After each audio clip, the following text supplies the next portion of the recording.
and gentlemen, you are most very welcome to the Dunhill Players production of Sean O'Casey's Juno and Paycock.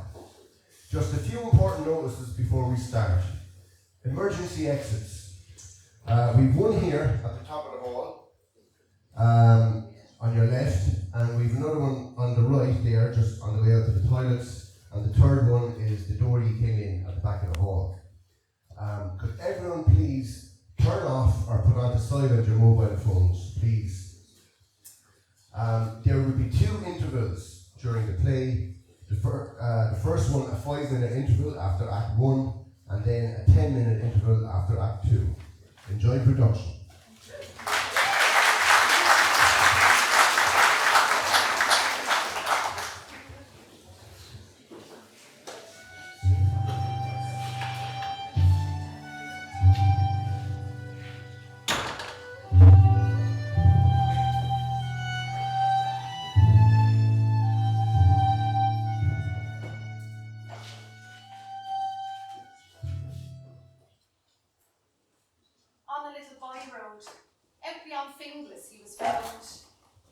Hasn't he come in yet? No, Mother. Oh, he'll come in when he likes. Strutting about the town like a paycock. And with jocks or jaily, I suppose. I hear all about Mrs. Tankard's son in the morning's paper there. Well, the full details are in it this morning. 7 wounds he had. 1 entering the neck, exiting beneath the left shoulder blade. Another entering the left breast, penetrating the heart. Will you quit that reading for God's sake? He's losing all your feelings. Pretty soon none of you will be reading about anything that isn't butcher. He's gotten very sensitive all of a sudden. I'll read it myself, Mary. Boy oh boy when I come home. Everyone's saying he was a joyhard, you know. Thanks be to God, now Johnny has nothing to do with him this long time. Now, if that father of yours doesn't come in soon for his breakfast, he can go without any. I'm not waiting much longer for him. But can't you let him get it himself when he comes in? Oh, aye. And even bring in jocks or jaily along with him. Oh yeah, that's what he'd like. That's what she's waiting for. Till he thinks I'm gone to work. And he'll sail in then with the bell joxer, burn all the coal and drink all the tea in the house, just to show them what a good Samaritan he is. Well, I'll stop here till he comes in, if I have to wait till tomorrow. Yes? Bring a drink of water. Mary, bring that fella a drink of water, will you, for God's sake? Sure, isn't he big and able enough to come out and get it himself? If you weren't well, wouldn't you like someone to bring you a drink of water?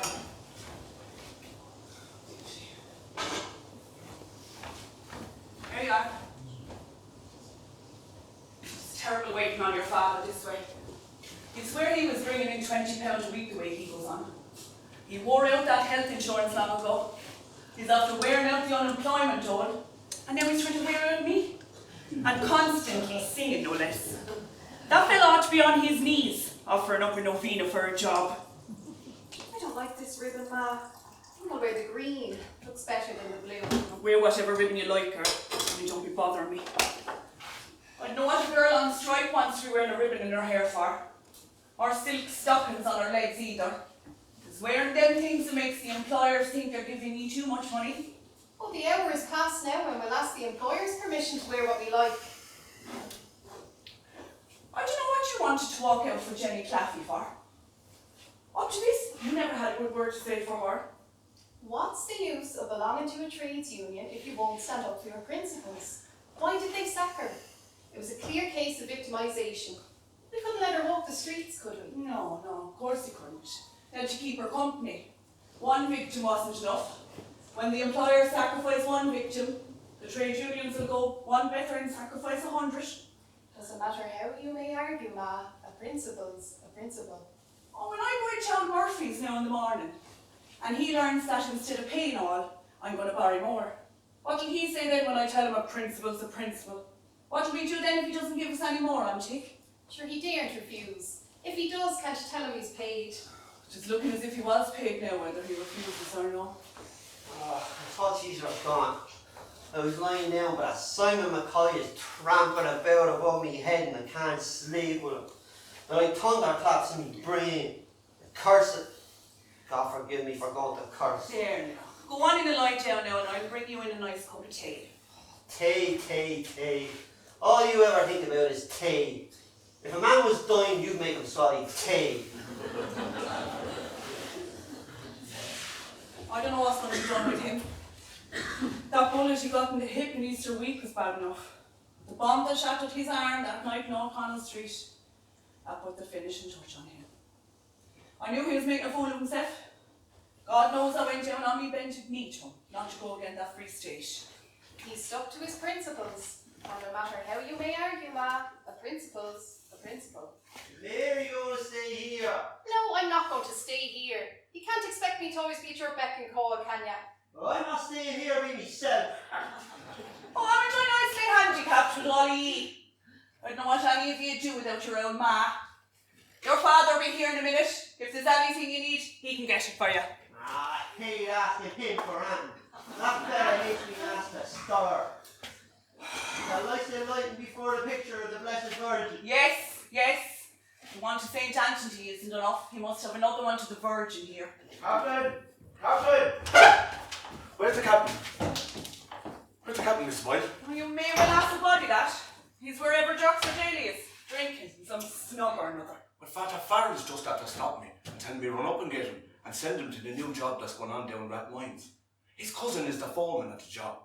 He was speaking to Father Farrell about poor Johnny and his father been idle for so long, and he said if you send the captain up, he'd get a start. Jeez, I wonder where he'd be. You'll find he's either in Ryan's or Foley's. Oh, I'll run out to Foley's. I know it's a good house at Jockson's. There you go now. You missed that job now, and I know what for. If he gets wind of the word, he won't come back till the evening, and then it'll be too late. Oh, there's never going to be any good got out of him as long as he goes around with that shoulder-shrugging jockser. I killed myself working, and he's strutting about from morning till night like a paycock. Sweet Spirit, hear me prayer. Hear me prayer. Hear me prayer. That's a darling song. A darling song. Sweet Spirit, hear his prayer. I take me solemn affidavit, 'tis no job he's praying for.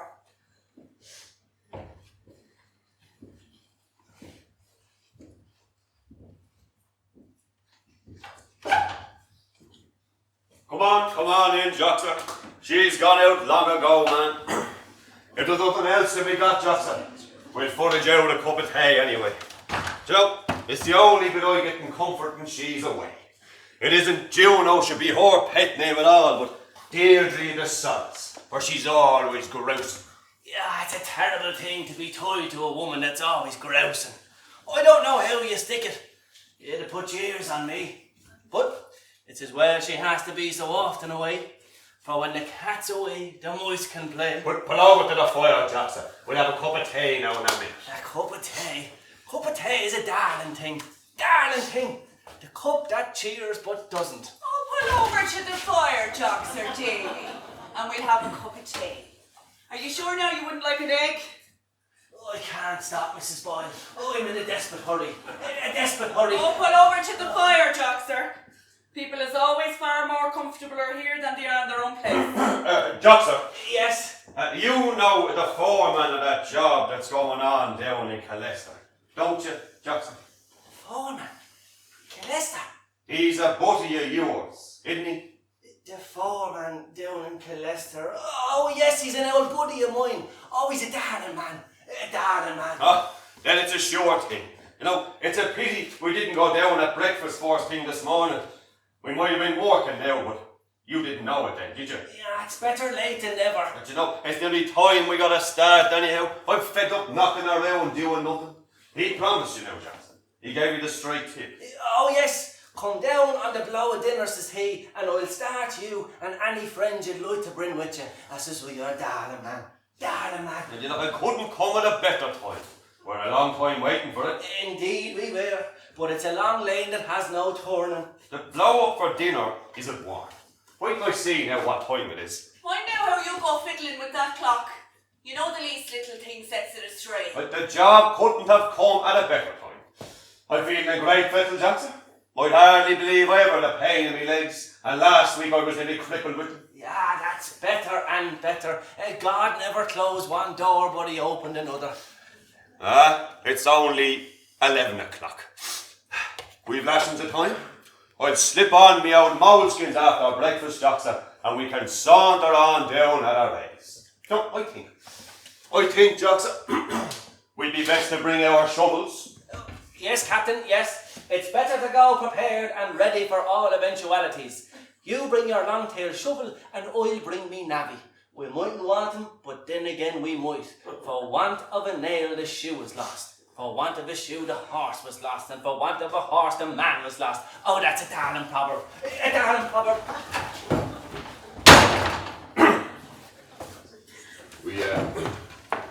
We won't be long at pulling ourselves together again when I'm working for a few weeks. The foreman on the job is an old butty of Joxers, and I've a feeling that I know him myself. There's a button off at the back of me moleskin trousers. If you leave out a needle and thread, I'd sew it on myself. Thanks be to God, the pains of me legs is gone anyhow. Look here, Mr. Jackie Boyle. Them yarns won't go down with Juno. I know you and Jocks are daily of an old date, and if you think you're able to pull it over me with them fairy tales, you're in the wrong shop. Butty of Jocksers. Oh, you'll do a lot of good as long as you continue to be a butty of Jocksers. Shovel. Let me boil. You'll do far more work with a knife and fork than you'd ever do with a shovel. If there was ever a genuine job going, you'd be the other way about it. Not able to lift your arms with the pains in your legs. Your poor wife slaving to keep the bit in your mouth. You're gallivanting all day like a paycock. It'd be better for a man to be dead.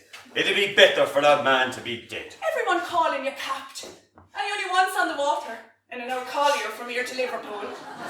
For anyone to listen or look at you, he'd take you for the second Christopher Columbus. I ain't never going to give it a rest. Oh, you're never tired of looking for a rest. You want to drive me out of the house, is it? It'd be easier to drive you out of the house than to drive you into a job. Here, sit down and take your breakfast. It could be the last one you'll get. I know where the next one's going to come from. Look, if I get this job, Juno, we'll be all right. Did you see Jerry Devine? No, I didn't see him. No, but you seen Joxer. Well, he was here looking for you. Well, let him look. Oh, indeed. He may well look. For it'll be hard for him to find you and you're stuck in Ryan's snug. I wasn't in Ryan's snug. I don't go into Ryan's. No, there must be a mad dog in there. Well, if you weren't in Ryan's, you were in Foley's. I'm telling you, for the last 3 weeks, I haven't tasted a drop of intoxicating liquor. I wasn't in either one snug nor the other, and I could swear that in a prayer book. I'm as innocent as the child unborn. Well, if you'd have been in for your breakfast, you'd have seen him. What does he want me for, Jim? He'll be back now in a minute and you'll find out. I'll drop out and I'll see if I can meet him. You'll sit down and take your breakfast and let me go to me work. For I'm an hour late already waiting for you. Well, you needn't to wait, for I'll take no breakfast. I've a little spirit left in me still. Are you going to take your breakfast, yes or no? I'll have no breakfast. You can keep your breakfast. I'll knock out a bit somewhere, never fear. Oh, nobody's going to coax ya. You needn't take that. I've a little spirit left in me still, so I have. Ah, here you are at last. I've been searching for you everywhere. The foreman in Foley's told me you hadn't left the snug 10 minutes before I went in. And he's swearing on the holy prayer book that he wasn't in no snug. What business is it yours, then? Whether I was in a snug or no? Look, what do you want to be galloping about after me for? Is a man not allowed to leave his house for a minute without having a pack of spies, pimps and informants cantering at his heels? You're taking the wrong view of it, Captain. I was simply anxious to do you a good turn. I've a message for you from Father Farrell. He says that if you go down to the job that's going on down Rathmines, ask for Foreman Manigan, you'll get a start. Well, that's all right. But I don't want the motions in me body to be watched the way an astronomer would watch a star. If you're following Mary yourself, you've no prerogative be following me. Oh. Oh, I'm after getting a terrible twinge in me right leg. No, it won't be long now till it travels into your left one. Yeah. It's miraculous. Whenever he sends the job in front of him, his legs begin to fail him. Well, me bucko, if you lose this chance, you may go and forage for yourself. And this job will go on for a good while too, Captain. So once the foundations are in, it'll be a handy number. But won't it be a climbing job? How do you expect me to be able to go up a ladder with these legs? And if I get it myself, well, how am I going to get down again? Get one of the labourers to carry you down in a hodge. Oh, you couldn't climb a ladder, no, but you could skip like a goat into a snug. I wouldn't let myself down that easy, Captain. So a bit of exercise now, do you all the good in the world. Oh, it's a doctor. You should have been divine. Maybe you knows more about the pains in me legs than myself that has them. I know nothing about the pains in your legs. I brought you the message from Father Farrell. That's all I can do. Here, sit down and take your breakfast. And don't be acting as if you couldn't pull a wing out of a dead bee. I want no breakfast. I tell you, it'd choke me after all that's been said here. I've a little spirit left in me still. Well, let's see your spirit then. And go in at once and put on them moleskin trousers.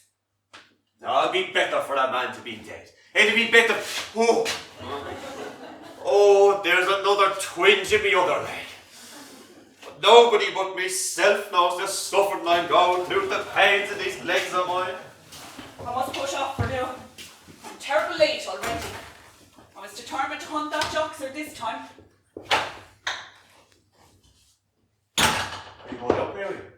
Looks like it when I'm putting on my hat, doesn't it? Bitter word again, Mary. You won't allow me to be friendly with you. If I try, you deliberately misunderstand me. I didn't always misunderstand you. You were often happy to have the arms of Jerry around you. Oh, if you go on talking like that, Jerry Devine, you'll make me hate you. Well, there's either be a wedding or no way. Listen, Mary, I'm running for the secretaryship in the union. There's only one opposing me. I'm popular with all the men, and I'm a good speaker. They're all saying I get elected. Well? Well, the job is worth £350 a year, Mary. You and I could live cosily on that. And lift you out of this place. Oh, I haven't the time to listen to you now, Jerry. I have to go. Mary, what's come over you with me for the last few weeks? You hardly look at me. And then when you do, just with a face and a word of bitterness. Have you forgotten, Mary? Have you forgotten all the happy evenings we spent sauntering the countryside together? That's all over now, Jerry. When you get your new job, you won't be long finding a girl far better than I am for your sweetheart. No, don't worry, Mary. No matter what happens, you will always be the same to me.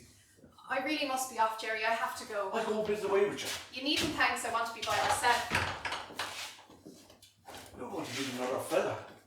You've clicked with someone else, my lady. That's no concern of yours, Jerry Devine. Let me go. I saw you coming out of the cornflower dance and you're hanging off his arm. A tin lanky strip of a Mickey Dazzler with a walking stick and gloves. What are you doing here? What about everything? I'm putting on me moleskin trousers. You're hurting me arm. Let me go or I'll scream and you'll have the old fella out on top of us. So hard on a fella, Mary. Don't be so hard. What's the meaning of all this hullabaloo? Let me go. Let me go. Have you not one kind word for me, Mary? One kind word. Dear me, what's all the hullabaloo for? Let me kiss your little hand. Your little white hand. Oh, your little white hand. Are you taking leave of your senses, man? This is nice goings on in front of our father. Will you ever dry up, for God's sake? Mary, come back! Chiselers don't care a damn now about their parents. They're bringing their father's grey hairs with solder down to the grave and laughing at it. Laughing at it.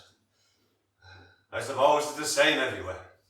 The whole world's in a state of chasse. Breakfast. Well, let her keep her breakfast. Not if she went down on her bended knee would I take it. I'll show that I've a little spirit left in me still.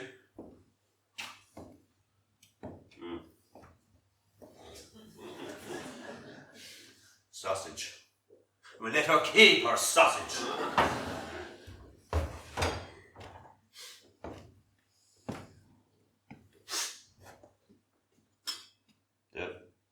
The tea is wet right enough.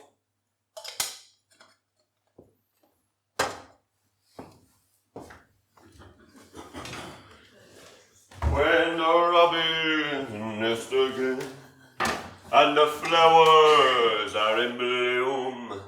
When the springtime sunny smile seems to banish all sorrow and gloom. Me bonny blue-eyed lad, if me heart be true till then, he promised he'd come back to me when the robins nest again. But there's a terrible tatter there. That's a stranger. There's nobody belonging to the house. Did you hear that, Tatterars? Well, no, Joxer, I'm not deaf. Who's knocking at the door? Who gave that knock? Do you hear me? Are you deaf or drunk or what? How the hell do I know who it is? Joxer, stick your head out the window there and see. Maybe get a bullet in the kisser. Oh no, none of them tricks for Joxer. It's better to be a coward than a corpse.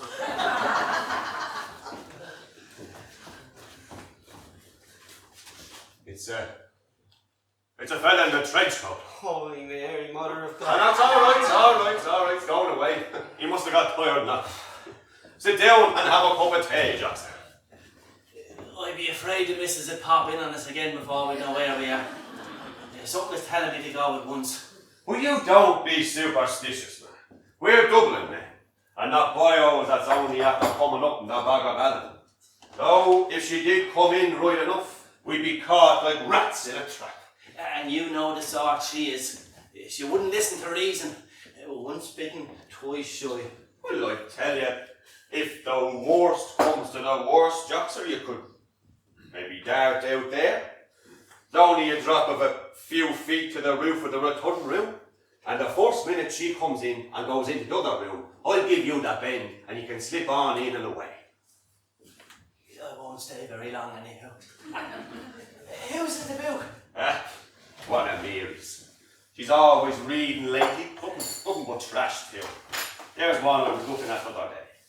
3 stories, Jackson. The Doll's House, Ghosts, and the Wild Duck. Books only fit for chisellers. Did you ever read Elizabeth or The Exile of Siberia? Oh, it's darling story. Darling story. You eat your sausage now and never mind Exile of Siberia. What are you wearing your moleskin trousers for? I have to go to a job, Joxer.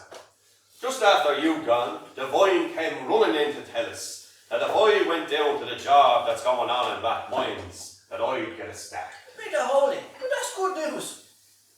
And how is that good news, Joxer? I wonder if you were in my condition, would you call it good news? Oh, I thought. You thought. Now you think too sudden sometimes, Joxer. You know, I'm hardly able to crawl with the pains in my legs. I forgot the pains in your legs. Oh, I know you can do nothing one there, aren't you? You forgot. I don't think any of you realise the state I'm in with the pains in my legs. What'd happen, Joxer, if I could carry a bag of cement? Any man having the likes of them pains, I'd be down and out. Down and out. No. I wouldn't mind, Joxer, if he said it to myself, but no. Oh, no. He rushes in and shouts it out in front of Juno. And you know what Juno is, Joxer. Now, we all know Divine knows a little more than the rest of us, but he doesn't act as if he. He's a good boy, sober, able to talk and all that, but still. Able to argue, but still. If he's running after Mary himself, he's not going to be running after me. Captain Boyle's out to look after himself. After all, I'm not getting brought up on Boyle. Do you know? I never heard him using a curse. I don't believe he was ever drunk in his life. So that's not like a Christian at all. You're after taking the words out of me mouth. After all, a Christian is natural. He's unnatural. His old fellow was the same, Johnson. A Wicklow man. A Wicklow man? Well, that explains the whole thing. I've met many a Wicklow man in my day, and I've never met one that was any good. Father, says he. Sit me down to take. Father. You know, Johnson, I never like to be beholden to any of the clergy. Oh, it's dangerous. Right enough. If they do anything for you, they want you to be living in the town. I'm going to tell you something now, Johnson, that I wouldn't tell to anybody else. The clergy always had too much power over the people in this unfortunate country. You could sing that if you had an ear to it. Didn't they prevent the people in 47 from ceasing their thoughting and they starving? Didn't they down Parnell? Didn't they say that hell wasn't hot enough, nor eternity long enough to punish the Fenians?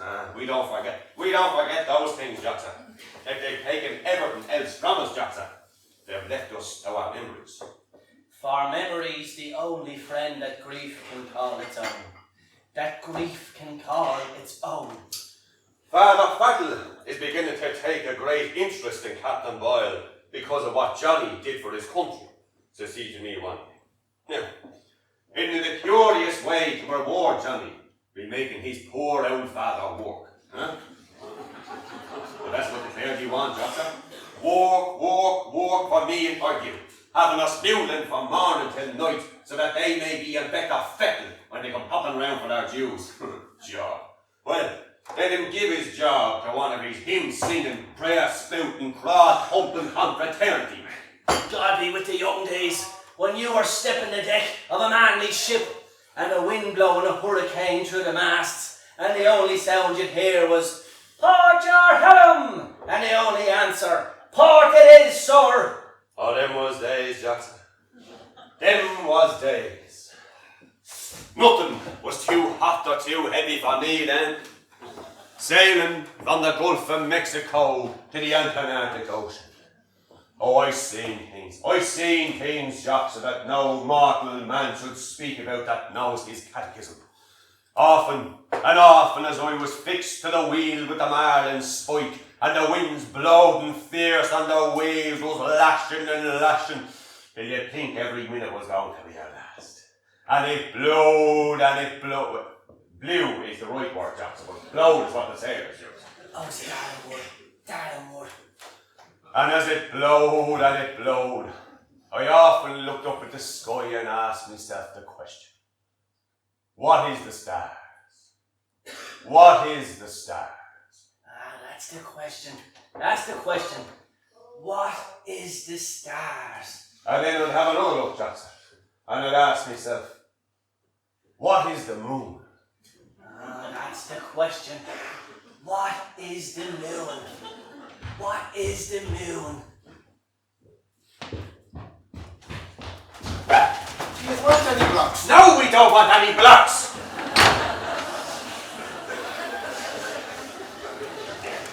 Oh, I said I put the heart across me. I thought it was Juno, Captain. I better be going at once. For you couldn't tell a bit of Juno and hop in on us. Well, let her hop in, Jackson. We might as well have it out forced as last. Look, I've made up me mind. I'm not going to do only what she damn well likes. Them sentiments does you credit, Captain. I don't like to say anything between a man and a wife, but as a buddy, Captain, I think you've stuck it out for far too long. It's about time you showed a little spunk. For what better way to die than facing fearful odds? For the ashes of your fathers and the temples of your gods. Yeah, well, she has her rights, Jackson, there's no one denying it, but haven't I me rights too? Yeah, of course you do. The sacred rights of man.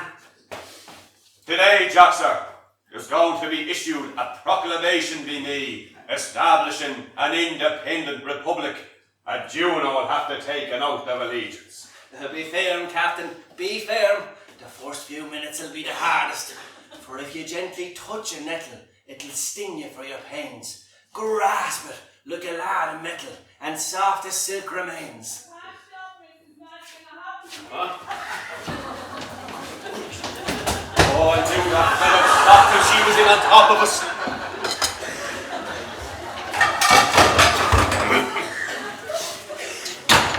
Oh, you're in?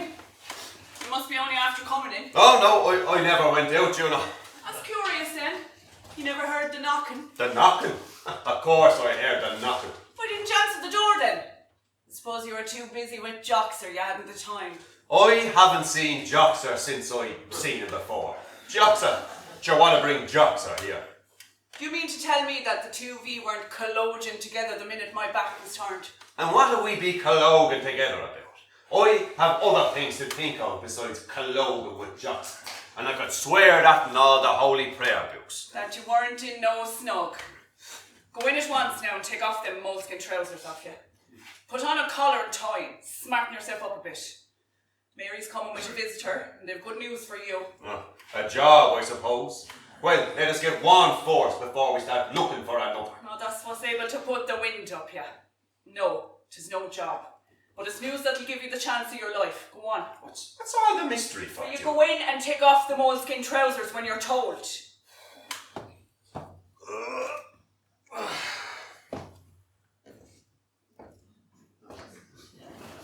God, bless. Look at the way everything's turned out. Oh my God. Oh. Joxer was here. Yeah. Joxer was here. Oh, Mr. Benton, come in, Mr. Benton. Sit down. In this chair, looks more comfortable than that one. Sit down. Himself will be up in a minute now. He's just taking off his trousers. Mother. Please, Mrs. Boyle. Don't put yourself to any trouble. I'm quite all right here, thank you. And to think of you knowing Mary, and she knowing the news you had for us but wouldn't let on. Well, it's all the more welcomer now for. We're on our last lap here, I'm afraid. What are you making all that racket for now? I'm taking off me moleskin trousers. Can't you do it then without letting the whole house know? What do you want putting them on and taking them off again for anyway? No, let me alone. I might never go if we don't try to please the whole lot. You must excuse the state of the place, Mr. Benton. The minute my back is turned, that man of mine makes a litter of the place. A litter of the place. All right, Mrs. Boyle, I assure you. I'm wearing me braces. Where the name of God they leave me braces? Did any of you see me braces? Now will you come in and get him out of here? Or you bloody mad? Dear, dear. That man will be looking for something on the day of judgment. Would you look at your braces, man, hanging around your neck? Oh, holy God. Johnny! Johnny, come out here for a minute. You leave Johnny alone and don't be annoying him. Come on, Johnny, till I introduce you to Mr. Bentham. My son, Mr. Bentham. He's been through the mill now. He was only a chiseler of a Boy Scout at Easter week and he got hit in the hip. And then his arm was blew off in a fight in O'Connell Street. Here he is now, my boy Johnny. None can deny now that he done his bit for Ireland, if that's going to do him any good. Do it again, Ma. For a principle's a principle. You lost your best principle, me boy, when you lost your arm.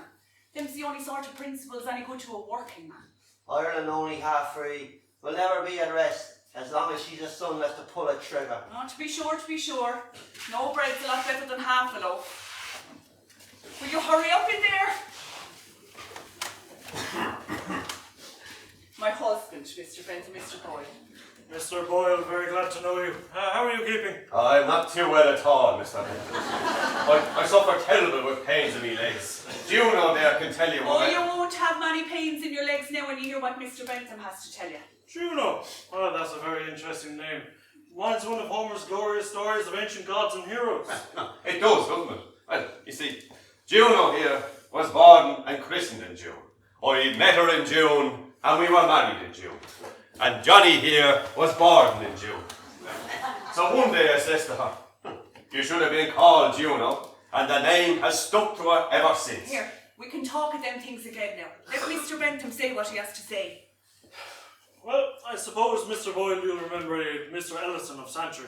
He's a relative of yours, I believe. Oh, is that prognosticator and procrastinator? Of course I remember him. Well, he's dead, Mr. Boyle. There will sort of many will go into mourning Will for you him. let Mr. Bentham finish? Maybe then you'll change your opinion. See, a week before he passed away, he sent for me to write his will for him. He told me that there was only two he wished to leave his property to. His second cousin, Michael Finnegan of Santry, and then his first cousin, John Boyle of Dublin. Me? Me? Is it me? So you, Mr. Boyle, I'll read you a copy of the will that I have here with me, which has been duly filed in the court of probate.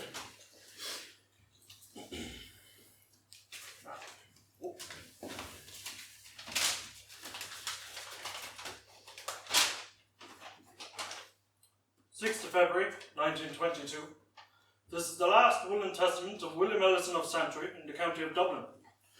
I hereby order and wish my property to be sold and divided as follows. £20 to the St. Vincent de Paul Society. £60 for masses for the repose of my soul, 5 shillings for each mass. And then the rest of my property to be divided between my first and second cousins. I hereby appoint Timothy Buckley of Santry and Hugh Brierley of Coolock to be my executors. Signed, William Ellison, Hugh Brierley, Timothy Buckley, and Charles Bentham, NT. And how much will be coming out of it, Mr. Bentham? Well, the executors told me that half the property would be worth anything between £1,500 and £2,000. A fortune, Father, a fortune. Oh, we could get out of here and go somewhere we're not known. Well, you won't have to trouble about for a job for a while, Jack. Oh, I'll never doubt the goodness of God again. I'll have to congratulate you, Mr. Boyle. Oh, now, Mr. Bentham, you'll have to have a wet. Wet? A wet? A jar? A bowl? Jack, you're speaking with Mr. Benton now, not Jock, sir. Juno, Mary, Johnny, we'll all have to go into mourning at once. I never expected that poor old Bill to die so sudden, but then again, we all have to die someday. You, Juno, today, and me maybe tomorrow. It's sad, but it can't be helped. Requiescat in pace. Or using our old tongue like St. Patrick or St. Bridget, Gesea Regia Area. Oh, Father, that's not rest in peace. That's God Save Ireland. Oh, that's all they want. Isn't it a prayer? Juno, I'm done with Johnson. He's nothing but a prognosticator and a procrastinator and You're done with Jocks, are you? Maybe you thought I'd stop on the roof all night for you. Jocks are out on the roof and the wind blowing through them was nothing to you and your friend in the collar and tie. And what in the name of God were you doing out on that roof? What brought you out there? I was dreaming I was standing on the bridge of the ship and she sailed in the Antarctic Ocean and it blowed and it blowed and I looking up at the sky saying, what is the stars? What is the stars? Get out of that job, Sir Cheney. I always knew you had a slate off. I have to laugh every time I look at the deep sea sailor and I row on a river and make him seasick. get the hell out of this now before I take the law into my own hands. Say au revoir, but not goodbye. Looking for work. I pray to God he don't get it. I'm tired of telling you what Jock Sir Daly is like. Maybe now you'll see yourself the kind he is. Yeah, well, he'll never blow the froth off a pint of wine again. That's a sure thing. Mary, Johnny, you're to keep yourselves to yourselves for the future, huh? Juno, I'm done with Johnson. I'm a new man from this earth. Oh, me darling Juno, I will be true to thee. Me own, me darling Juno, you're all the world to me.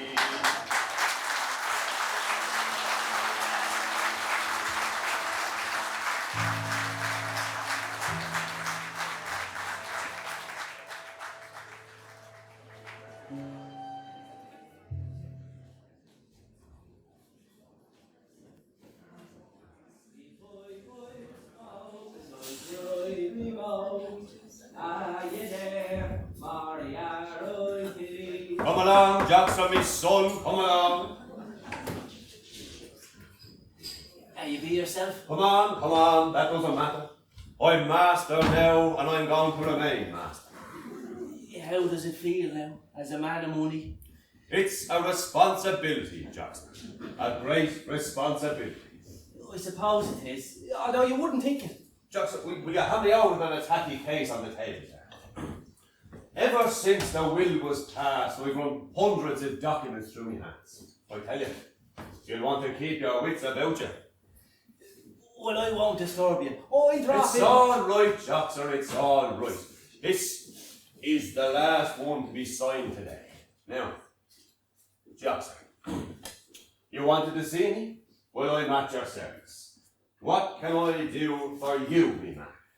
I've just dropped in with the £3 and 5 shillings that Mrs. Madigan riz on the blankets and table for you. She says you're to be in no hurry paying it back. I tell you, she won't be long without it, Jackson. I expect the first cheque for a couple of hundred any day. And there's the If the 5 bob for yourself, go on, take it, man. It won't be the last you get in the captain. Now and again, Jockster, we have our differ, but we're together all the time. Me for you and you for me, like the two musketeers. Father Fadden stopped me today, Jockster, and told me how glad he was I fell in for the moon. He'll be stopping you often enough now. I suppose it was Mr. Boyle with him. No, he shook me be the hand, Jockster. I met with Napper Tandy and he shook me be the hand. I tell you, you're seldom astray, Jockster, but you're wrong ship this time. What you're saying of Father Fadden is very near to blasphemy. And I don't like anyone to talk disrespectful of Father Fadden. You're taking me up wrong, Captain. I wouldn't have a bad word said against Father Fadden. The heart of the road, that's what he is. I always said he was a darling man. A darling man. Yeah, but how did I meet coming up the stairs but that old bummer Nugent? I seen you talking to Father Fadden, says he, with a grin on him. He'll be following you, says he, like a guardian angel from this house. All the time with that old grin on him, just. Yeah, I never seen him yet, but he had that old grin on him. Mr. Nugent, says I, Father Fadden is a man of the people. And as far as I know the history of my country, the priests was always in the van of the fight for Ireland's freedom. Who was it led the van? Sogart Aroon. Since the first fight began, Sogart Aroon. Who were you telling, says he? Didn't they let down the fiends? Didn't they do it in Parnell? And now, you ought to be ashamed of yourself, says I, interrupting him like, not to know the history of your country, and I left him gawking where he was. Where ignorance is bliss, 'tis folly to be wise. I wonder did he ever read the story of Ireland? B.J.L. Sullivan? Don't you know he didn't, Jackson? Oh, it's a darling book. Darling book. You best be off now, Jackson. His Majesty Bentham will be here any minute. It's looking like it's going to be a match between himself and Mary. She seems thrown over Jerry altogether. Well, I hope it is, for he's a darling man. Well, I'm glad you think so, Jackson. I don't. What's so darling about him? I only see them twice. If you want to know me, come live with me. He's too dignified for me, Jackson. To hear him talk, you'd swear he knew as much as a bounties a reckoning. He's given up his job as a teacher, you know. He's going to become a solicitor in Dublin. He's been studying law. I suppose he thinks that I'll set him up, but he's wrong shipped. And the other fella, Jackson, the other fella Jerry's just as bad. The two of them will give you a pain in your face listening to him. Jerry believing in nothing, and Bentham believing in everything. One that says all is man and no God, and the other saying all is God and no man. Well, I'll be off. Hey, and don't forget now to drop down after a while. We'll have a quiet jar and maybe an old song or two. Oh, never fear. And will you tell Mrs. Madigan we'd love to have the pleasure of her organisation at our evens if entertainment. Right on. We'll come down together.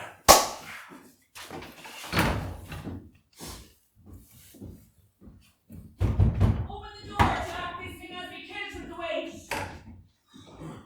Carrying that from Henry Street was no joke. Oh, that's a grand looking instrument. How much was it? Pound down now, 5 more to be paid at 2 shillings a week. That's reasonable enough, Juno. I don't know, Jack. I'm afraid we're running into too much debt now.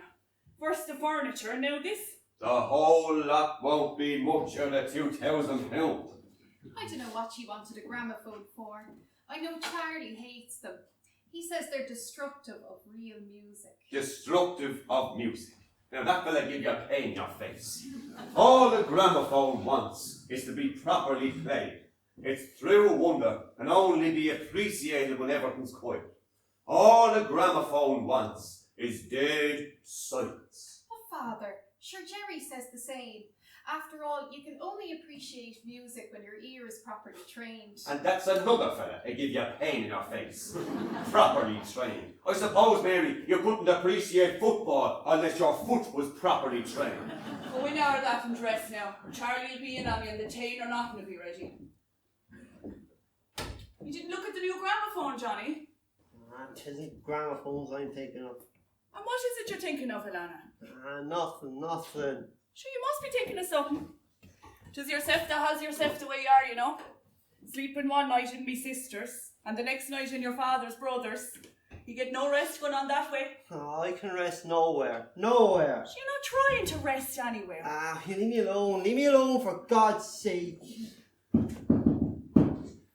Oh, here he is now. Here's Mr. Benton. Yeah, well, there's room for him. It's a pity there's not a brass band to play him in. We'll hand the tea around now, not to be clustered around the table as if we never seen nothing. Mr. Benton, come in. Give your hat and stick to Jack. Sit down there in the easy chair. Mary will be out to you now in a minute. Oh yeah, I seen by the paper this morning that consols was down 0.5%. That's serious point, and shows that the whole country's in a state of chassis. And what's consols, Jack? Consols?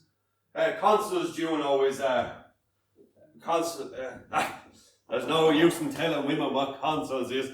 They wouldn't understand. Well, it's just as you were saying, Mr. Boyle, consoles and everything. Oh, Mary, good evening. How pretty you're looking. Am I? We were just talking before you came in, Mary. I was just telling Mr. Bentham there that the whole country's in a state of chassis. Would you prefer the blue or the green ribbon around me hair, Charlie? Mary, your father's speaking. I was just telling Mr. Bentham that the whole country's in a state of chassis. Oh, I'm sure you're fretting, Dad, whether it is or no. And with all our churches and religions, the world's not a bit the better. Yeah, come on, Tay. And Ireland's taking the leaf out of the world's book. When we got the makings of our own laws, I thought we'd never stop to look behind us. Instead of that, we never stopped to look before us. If the people would follow up their religion better, there'd be a better chance for us. What do you think, Mr. Benton? Oh, I'm afraid I can't venture to express an opinion on that point, Mrs. Boyle. Dogma has no attraction for me. Forgot you didn't hold with us. What's this you said you were? A theosophist, Mrs. Boyle. What in the name of God is a theosophist? A theosophist, Juno, is you tell her, Mr. Bentham. You tell her. See, it's very hard to explain in a few words. Theosophy is founded on the Vedas. It's the religious books of the East. The central theme is the existence of an all-prevailing universal spirit, a life breath, if you will. So nothing really exists except this one universal life breath, and well, anything which seems to exist separately from the life breath, that doesn't really exist at all. It's a vital force in all man, in all animals, and in all vegetation. We call this life breath the prana. The prana. Huh? What a comical name. The prana. That's the prana. You see, Mr. Boyle, the happiness of man is dependent on his sympathy with the spirit. Those who achieve a high state of excellence, well, those are known as yogi. Some men may become yogi in a short period of time, whereas it may take others millions of years. Yogi. Look, I've seen hundreds of them on the streets of San Francisco. Well, it's said by these very yogi that if we practice certain mental exercises, we may be granted powers which are otherwise denied to others. For instance, the faculty of seeing things which happen miles and miles away. Oh, I wouldn't care to meddle with that sort of belief now. Very curious religion altogether. And what's curious about it, you? Sure, isn't all religions curious? If they wouldn't, you wouldn't get anyone to believe them. But religions is passing away. They've had their time like everything else. Take the real Dublin people now, for instance. They know more about Charlie Chaplin and Tommy Mix than they do about Saints Peter and Paul. You don't believe in ghosts, Mr. Benton. Sure, don't you know he doesn't, Mother? I don't know about that now, Mary. You see, scientists are beginning to think what we call ghosts, well, they're seen by persons of a certain nature. They say that sensational actions, such as the killing of a person, well, that demands a great amount of energy. That energy can then linger in a place for quite some time. People may come and go and they'll see nothing but all, but then when someone comes along and they've got a very peculiar connection to that energy, in a flash, they'll see the whole affair. Oh, what sort of talk is this? Is there nothing better to talk about than the killing of people? For God's sake, isn't it bad enough to have these things happen without talking about them all the time? I'm very sorry, Mrs. Boyle. I never thought... Never mind him, Mr. Benton. He's very touchy. Ah! Mother of God. Shut the door. Shut the door, quick! Johnny, what's wrong? What ails you? Oh, I seen her. I seen her before the statue and... Oh, merciful Jesus, have pity on Johnny, me. sit down. Sit down. Sit down. Get him a glass of whiskey. Quick man to be standing there gawking. Johnny, what ails you? Stay here, between me and the door. I'll stay here as long as you like. Only tell me, what was it came across you at all?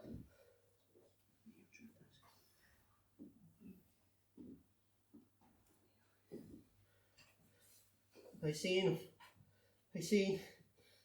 Robbie Tankard kneeling before the statue and the red light shining on him.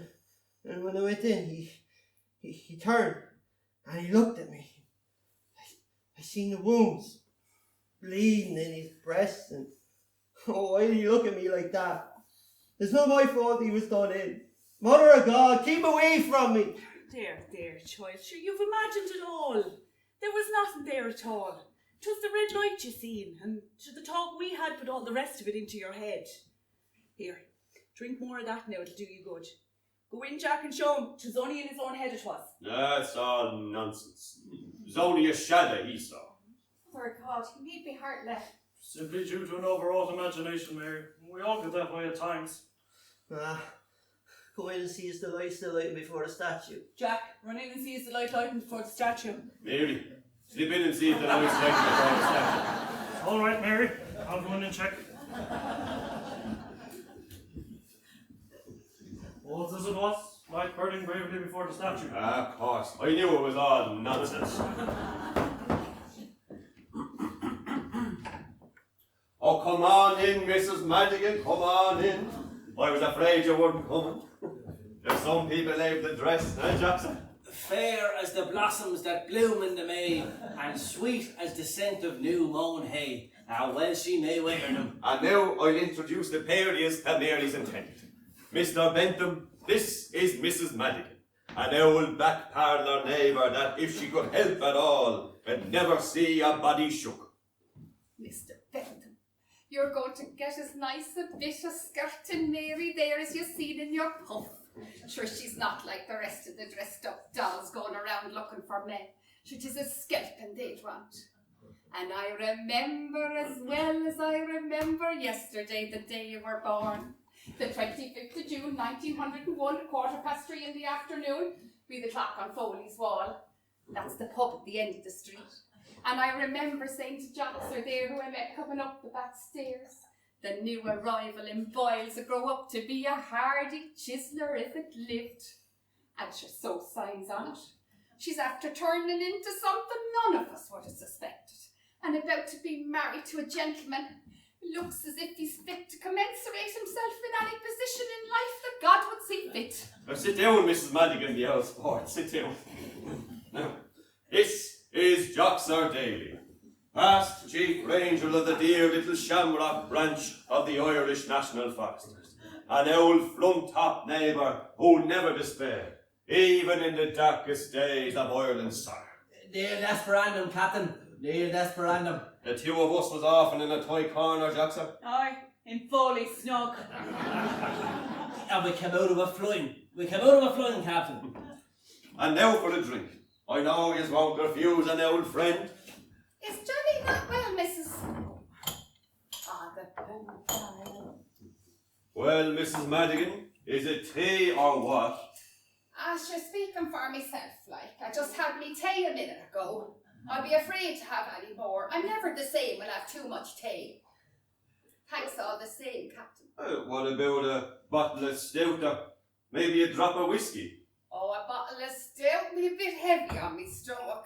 I'll try the ball of malt. A ball of malt is good occasional, like Jackson. Too much of it isn't. Go easy with the water, Captain, go easy.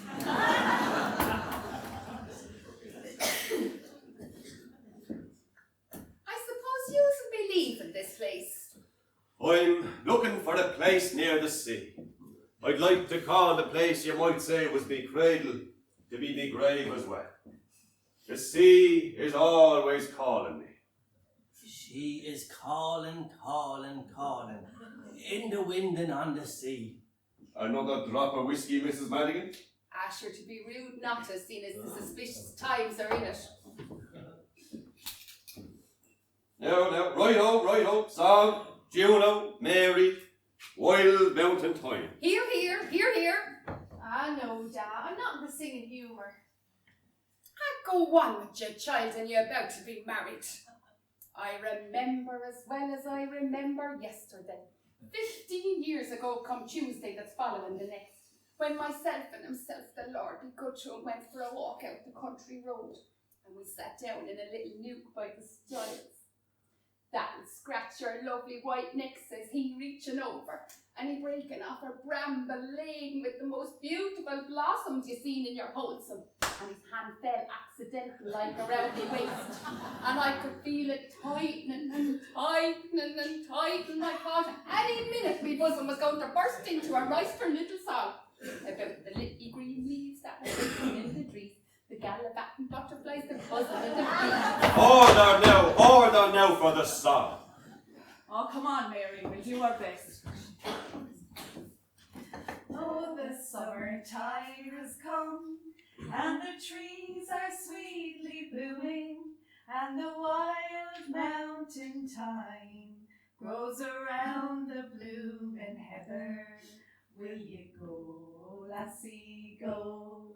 And we'll all go together to one wild mountain thyme, all around the blooming heather. Will you go, lassie, go? Well done, well done. Juno, I've never seen you in better form. Bravo! Bravo! Oh, darling girls. A noble call, a noble call. It was very nicely rendered indeed. What about yourself, Mrs. Madigan? Go on, Mrs. Madigan, Go on. Oh, I'll sing one of my favourites. If I were a blackbird, I'd whistle and sing, and I'd follow that sheep that my true love says in.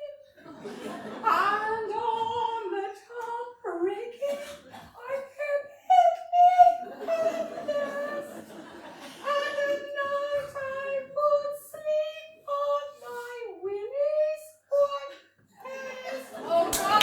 Well done, Mrs. Madigan, well done, well done. But I remember as well as I remember yesterday when Maisie Madigan could sing like a nightingale at mating time. She was at a party held to celebrate the firstborn to Annie and Benny Jimson. He was the barber, yous remember, on Henrietta Street. Easter week stuck out the green, white and orange pole. Then when the Tans started their jazz dance and he whipped it in again, stating, a barber's pole is strictly non-political, putting out the red, white and blue one instead. And me at the party, and I singing You'll Remember Me, to the sound of petrified attention, and the tumblers shaking on the table to the clapping of hands. And Jensen the barber said it was the best rendition of You'll Remember Me he heard his natural. Order now for Joxer's song. Oh, no, I couldn't. Don't ask me, Captain. Oh, come on, Joxer's song, Joxer's song. Give him money or I'll show who he wants.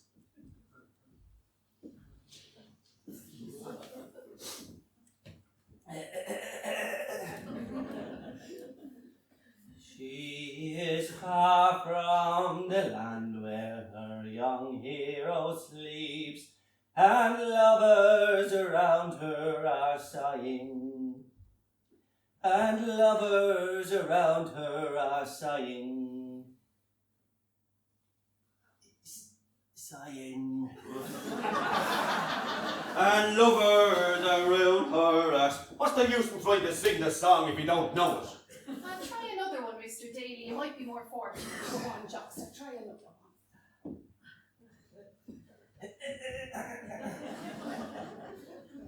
I have heard Mavis singing his love song to the morn.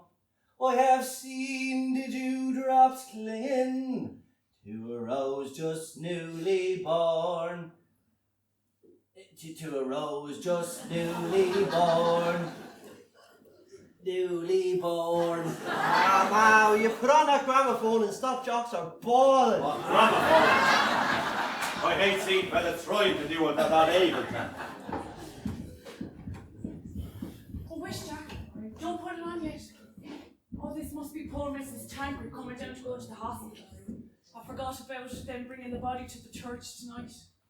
Open the door, Mary, give them a bit of light. It's a sad journey we're going on, but God's good and the Republicans won't always be down. Sure, what good is that to me now? Whether they're up or they're down, it won't bring me darling boy back from the grave. Come in and have a hot cup of tea, Mrs. Tankard, before you go. Oh, no, I can't take nothing now, Mrs. Boyle. Sure, it won't be long after it myself. Still in all, he died a noble death, and we'll bury him like a king. And I'll go on living like a pauper. What's the pains I suffered bringing him into this world to carry him to his cradle? To the pains I'm suffering now, carrying him out of this world to bring him to his grave. It'd be better for you to not go out at all, Mrs. Tankard, but to stay in by the fire with some of the neighbours. No, I've seen the first of them, and I'll see the last of them.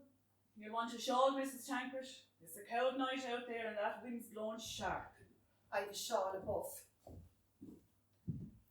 Me home is gone now. He was me only child.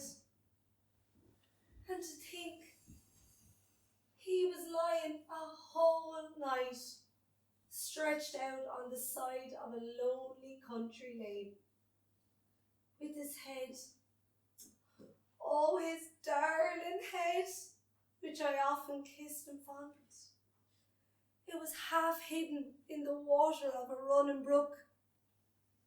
And it's only now I'm told he was the leader of an ambush. Or me next door neighbour, Mrs. Manning. She lost her free state soldier son. And now, here's the two of us old women, standing either side of a scale of sorrow, balanced by the bodies of our two dead darling sons. Oh, God bless you, Mrs. Madigan. Mother of God, have pity on the pair of us. Oh, blessed Virgin, where were you when me darling son was riddled with bullets? When me darling son was riddled with bullets. Sacred Heart of the crucified Jesus, take away these hearts of stone and give us hearts of flesh. Take away this murdering hate and give us thine own eternal love.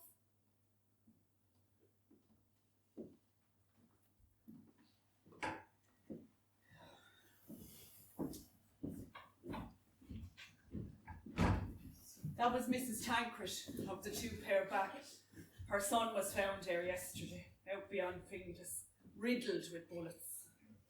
A die-hard he was now by all accounts. He was a nice quiet boy, but latterly he went to hell. It is Republic first, Republic last, Republic overall. He often drank tea here with us in the old days. Himself and Johnny there used to be always together. I always to be having to tell you, he was no friend of mine. I'd no time for him, and he could never stick me. Just because he was commanding in a battalion that I was quartermaster of, that didn't make us friends. Well, he's gone now. Lord be good to him. God help his poor old creator of a mother. For no matter whose friend or enemy he was her poor son. The whole thing is terrible, really, Mrs. Boyle, but well, sometimes the only way to deal with a mad dog is to destroy them. And to think of me forgetting they were bringing the body to the church tonight. And we were singing and all. 'Tis well we hadn't the gramophone going anyhow. Even if we had a sense, we've nothing to do with those things one way or the other. That's the government's business, and let them do what we're paying them for doing. I'd like to know how a body's not to mind these things. Look at the way they're after leaving the people in this very house. Hasn't the whole house nearly been massacred? There's young Doherty's husband with his leg off. Mrs. Mannon only lost one of her sons in a mine in Inchigeelagh, County Cork. Mrs. Travers, she's only after losing one of her sons a few weeks ago in an ambush. And now poor Mrs. Tancred's only child got west, with his body made a colander of. If it's not your business, I'd know whose business it is. Yeah. That's enough of them things. They don't affect us, and we needn't give a damn. If they want a wake, well, let them have a wake. When I was a sailor, I was often resigned to meet with a watery grave. And if they want to be soldiers, well, there's no use in them squealing when they meet a soldier's fate, is there, Juno? Let me like a soldier fall, me breast expanding to the ball. Well, in one way she deserves all she got. For lately she left the diehards making open house at that place. And for the last couple of months, either when the sun was rising or the sun was setting, you had CID men bursting into your room, asking you, where were you born? Where were you christened? Where were you married? Where would you like to be buried? Enough of this talk, for God's sake. Put on a ring. Go on, Captain. Put on the gramophone. Myself and Charlie are going to pop out for a little stroll, Mother. All right, darling. Yes. We won't be long away, Mrs. Boyle. Or will you sing us a song, Captain? Give us that poem you wrote the other day. Oh, God helps. He's writing poetry now. Sean and I were friends, sir. To me, he was all in all. His work was very heavy, and his wages was very small. None better on the beaches, docker, I'll go bail. For now I'm feeling lonely, for today he lies in jail. He was not what some call pious, seldom at church or prayer, for the greatest sinner as I know, sir, goes every Sunday there. Fond of his point, well rather would hated the Bosby creed, but never refused a copper to comfort a pal in need. Oh, a great poem, Captain. You should be following that up now. You should follow that up. No, it's a darling poem. Darling poem. He's going to put on that gramophone tonight, or he's not.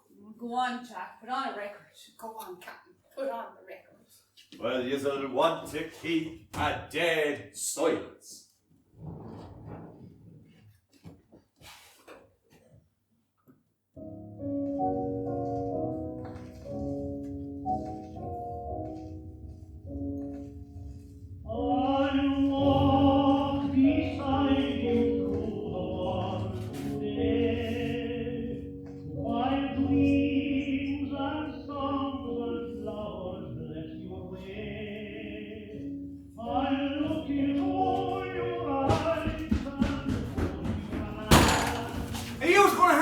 Balling all night, and the funeral of this Tancred's son passing the house. Have none of you any respect for the Irish people's national regard for the dead? Maybe, Needle Nugent, we need to have a little less respect for the dead and a little more regard for the living. Yes, Mr. Nugent. We don't need you coming in here telling us what we learnt on the mother's knee. And if you ask Maisie Madigan anything now, you don't look overly stricken with grief yourself. You're looking a bit like a die-hard, live-soft Republican. Attending the funerals of the Republicans be day, and making uniforms for the civil guard be nice. Oh, look. Here's the hearse, look. There's the hearse now. Oh, there's the old mother walking behind the coffin. So you can hardly see the coffin with all the wreaths. No, it's a darling funeral. A darling funeral. Juno, we have a much better view from the street. Hey, you're right. Come on, this place will give you a crick in your neck.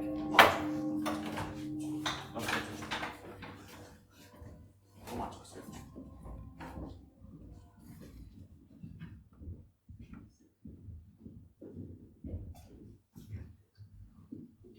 Quartermaster Boyle, Mobiliser. you're not at the funeral. Not well.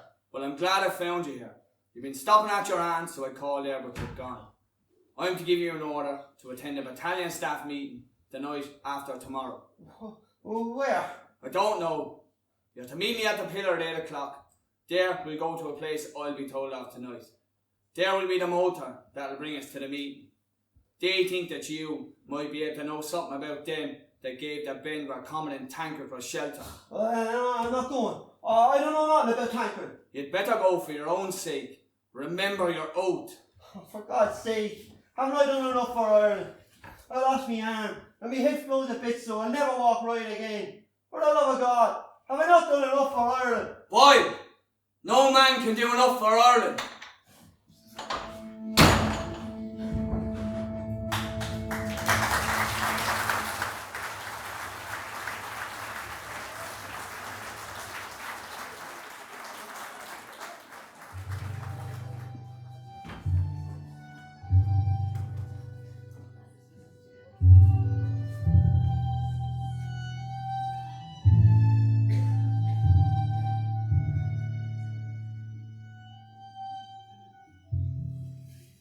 Has Bentham not even written to you since?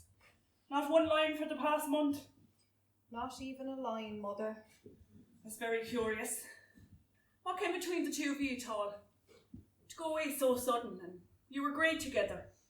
To go away to England and not even leave you his address. The way he was always bringing you to dances and that. I thought he was mad after you. Are you sure you said nothing to him? Nothing that'd explain him giving me up anyway. You know you're a bit hasty at times, Mary. You say things you shouldn't say. I never said to him what I shouldn't say. I'm sure of that. How are you sure of it? Because I love him with all my heart and soul, Mother. Why, I don't know. I often thought he wasn't the man poor Jerry was, but I couldn't help loving him all the same. Well, you shouldn't be fretting the way you are. When a woman loses a man, she never knows what she's after losing, to be sure. But then she never knows what she's after gaining either.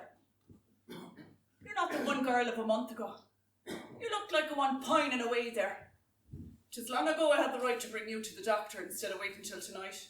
But there's no necessity, really, Mother, to go to the doctor. Nothing serious is wrong with me. I'm run down and disappointed. That's all. I'll not wait another minute. I don't like the look of you at all. I'm afraid we made a mistake in throwing over poor Jerry. He'd have been better for you than that Benton.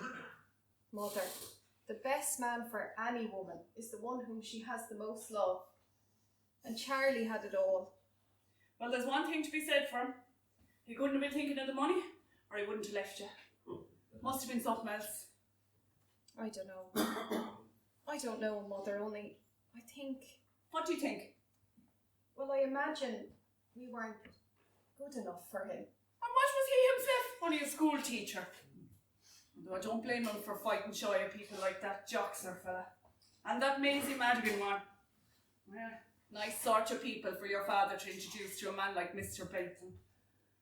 You might have told me all this before now, Mary. I know why you like to hide everything from your mother. You knew Bentham, and I'd know nothing about it if it hadn't have been for the will. And 'tis only tonight now, after long coaxing, that you let out he's after leaving you. Oh, it would have been useless to tell you, Mother. You wouldn't understand. Oh, maybe not. Maybe I wouldn't understand. I would be off now. We're going to the doctor's. Are you going to get up this evening? Oh, the pains of me legs is terrible. It's me should be popping off to the doctor instead of him, the way I'm feeling. I'm sorry, Menja. Nice way you were in last night. Brought in a frog's march, dead to the world. If that's the way you go on when we get the money, it'll be the grave for you, an asylum for me, and the poorhouse for Johnny. I thought yous were going. That's what has you the way you are. You can't bear to be spoken to. Knowing the way we are, up to our ears in debt. Think you would have got up for a little while? You could have gone down to the solicitors and see could we got even a little bit of the money. I can't be going up there at night, noon and morning, can I? He can't get the money till he gets it, can he? I can't get blood out of a turnip, can I? 'Tis nearly 2 months now since we heard of that will.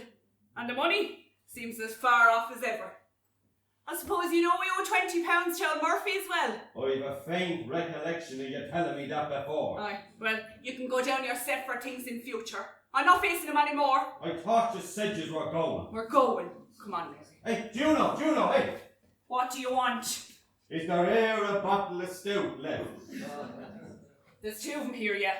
But will you show us in one of them and leave the other there till I get up? And will you throw us in the paper that's on the table and the bottle of Sloan's liniment that's in the drawer?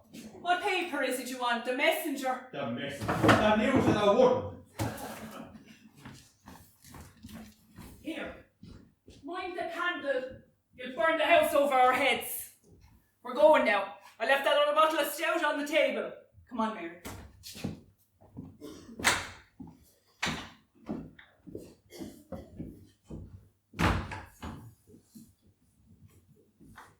Me boy smoke as I drive me mouth. Are you there, Moriarty?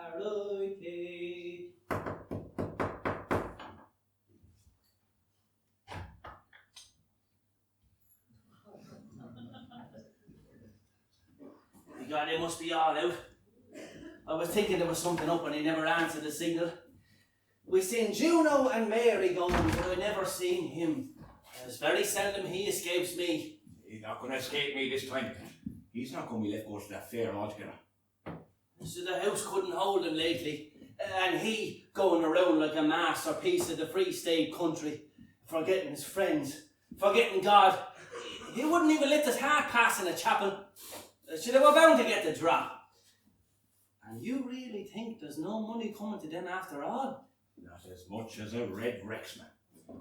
I've been a bit anxious about my money lately, so I went up to the solicitors to find out all I could. They nearly threw me down the stairs. They told me the old cock himself at the stairs warring away coming up asking for it, and they black in the face telling me getting nothing. Some way or another, that the will has been written, and he's not entitled to as much as a make. Oh, I thought there was something curious about the whole thing. I've been having strange dreams the last few weeks, and I noticed that Bentham fella doesn't be coming around here anymore either. Must be something on the map there too. Anyhow, who in the name of God would leave anything to that old bummer? Should there be an article? The way Juno and him has been thrown away around the last few weeks. Him that goes a borrowing goes a sorrowing. He's not going to throw his weight around that suit I made for much longer. £7 isn't to be found growing on the bushes these days. Yeah, and there isn't hardly a neighbour on the whole street that hasn't lent him money on the strength of what he was going to get. But they're after backing the wrong horse. Wasn't it the mercy of God that I had nothing to give him?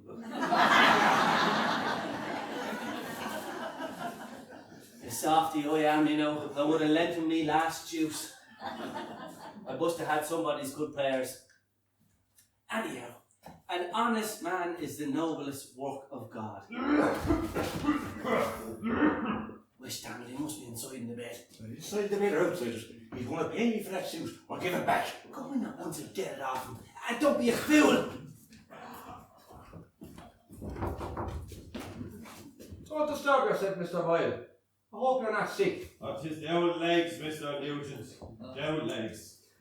I just called over to see if you'd let me have that off that suit. How much is this it is, Mr. Nugent? Same it was at the start, £7. You know, I'm glad you came, Mr. Nugent. I want a good, heavy top coat. Irish flies if you have it. And how much would a top coat like that be now? About £6. £6? 6 and 7 is 13. That'll be £13 I owe you. You owe me no £13. Maybe you think you're better at draws than pay it. What the hell? Where you going with them clothes of mine? Where am I going with them clothes of yours? I like your damn cheek. What am I going to dress myself in when I'm going out? I care what you dress yourself in. You can put yourself in a bolster cover for all I care. What'll he dress himself in? Gentleman Jack and his frieze coat. Nugent! Mr. Nugent! Nugent! Mr. Nugent! Nugent! What's up, Captain? What's wrong? Nugent's been here and took away me suit. The only thing I had to go out in. Took your suit? Oh, for God's sake. What were you doing while he took it? I was in bed when he stole in like a thief in the night, and before I even knew what he was thinking of, he whipped them off the chair and was off like a red shank. What in the name of God did he do that for? What did he do it for? How the hell do I know what he done it for? Jealousy and spite, I suppose. Did he not say what he done it for? And I after telling you that he had him whipped off the chair and was gone before I could open me mouth. That was a very sudden thing to do. There must be something behind it. Did he hear anything, I wonder? Did he hear anything? You talk very queer, Jackson. What could he hear?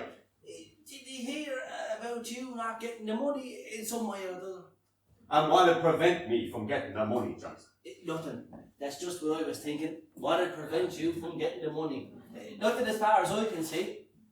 Oh, holy God. What's up, Jack? He must have after lifting the bottle of stout that Juno left out of the tank. Ah, no. I wouldn't be after doing that now, Captain. And who done it then, Jackson? Juno left the bottle of stout there on the table and it's gone. It didn't walk away, did it? Oh, that's shocking. A man's inhumanity to man makes countless thousands mourn. I hope I'm not disturbing you in any discussions you might be having on your upcoming legacy, if I could even use the word. And you might be able to afford me a minute of your time, Captain Boyle, for a bit of a barn. To be sure, Mrs. Madigan, an old friend's always welcome. Come in the evening, come in the morning, come when you're asked, or come without warning, Mrs. Madigan. Sit down, Mrs. Madigan, sit down. The few words I have to say can be said standing. Putting the formalities aside now, I suppose you remember me lending you some time ago the £3 5 from the sale of the blankets and furniture in my uncle's. I remember it well. I have a record here in me book. Wait, I see now. £3 5 from Maisie Madigan, raised on articles pound, and item 4pence, given to make up the price of a pint on the principle that no board ever flew on one wing. All to be repaid at par when the ship comes home. Well, ever since I shoved in the blankets, I've been perished with the cold. And I said to myself, if I am to be too hot in the next word itself, and not be too cold in this one, and consequently I'll have me £3 back, if you please. Oh, well, this is a very sudden demand, Mrs. Madigan, and it cannot be met, but I'm willing to give you a receipt in full. Will you give me money and don't be jig acting? Yeah, you can't get blood out of a turnip, can you? Give me money, I'll retromake, I'll shake the worth of it out of you. Hey, hold on now, me lassie. You'll wait for your money. I'll wait for my money, will I? Well, I'll not wait long. For I can't get it in cash, I'll get the worth of it. Where you going with that? I'm going to the pawn to get me £3 5 and I'll bring you back the ticket to do it as you please, me bucko. Oh, you can't touch that. It's not my property. It's not been paid for yet. Oh, the better. It'll be an ease to me conscience, for you won't be strutting around the town with Maisie Madigan's money. I'll pull some of them gorgeous feathers out of your tail yet.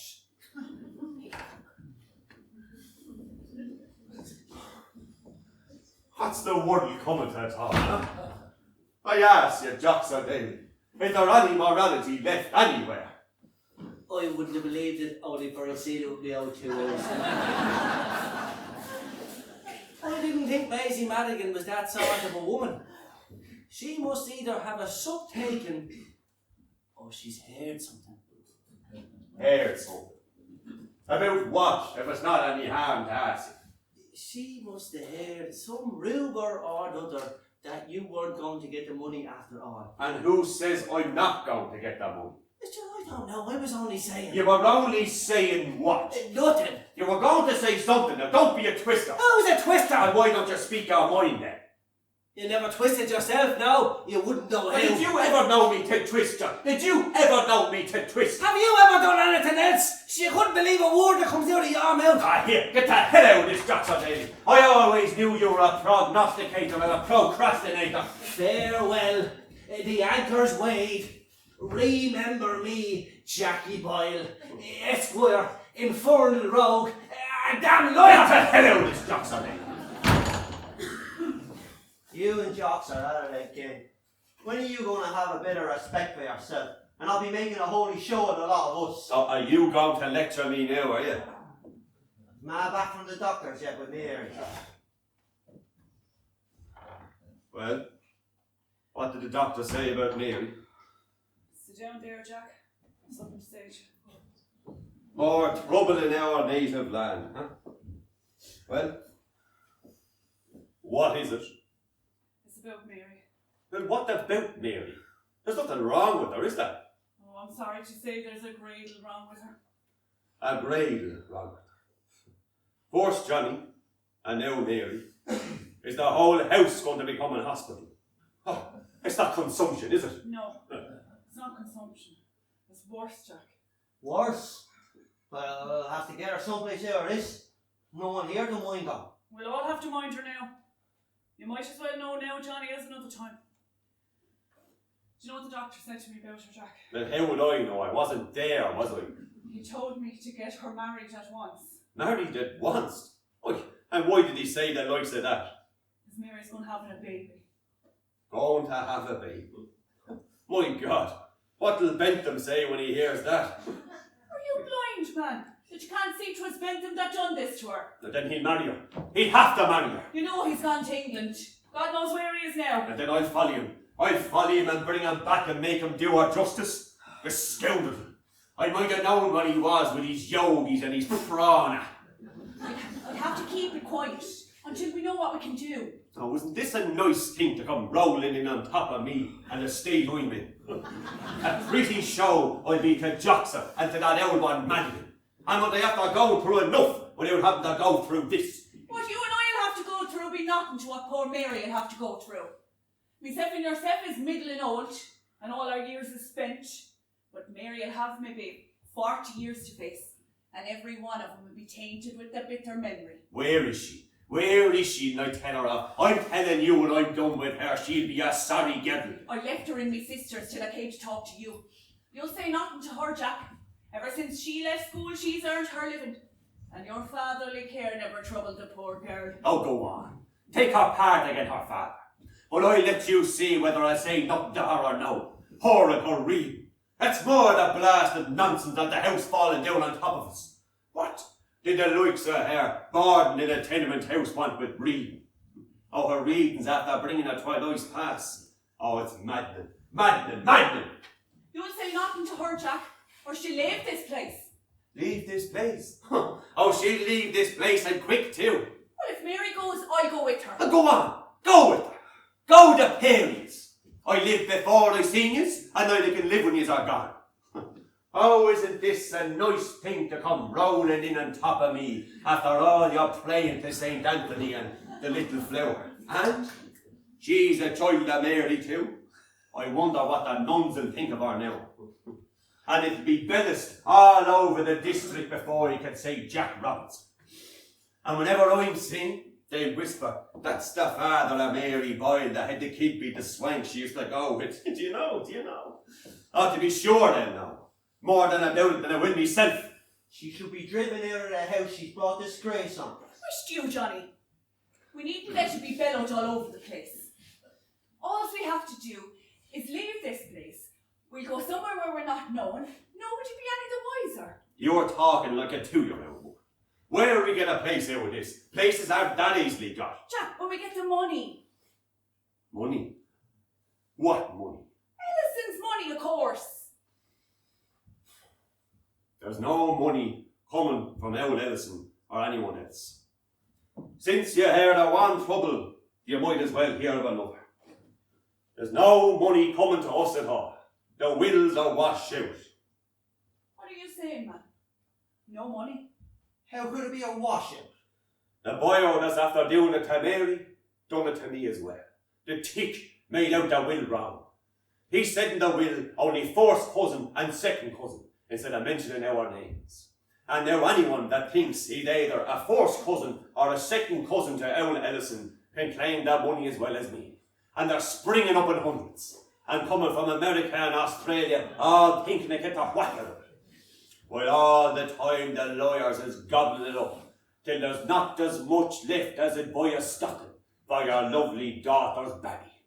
I don't believe it. I don't believe it. I don't believe it. Well, why did you say nothing about this before? You're not serious, Jack.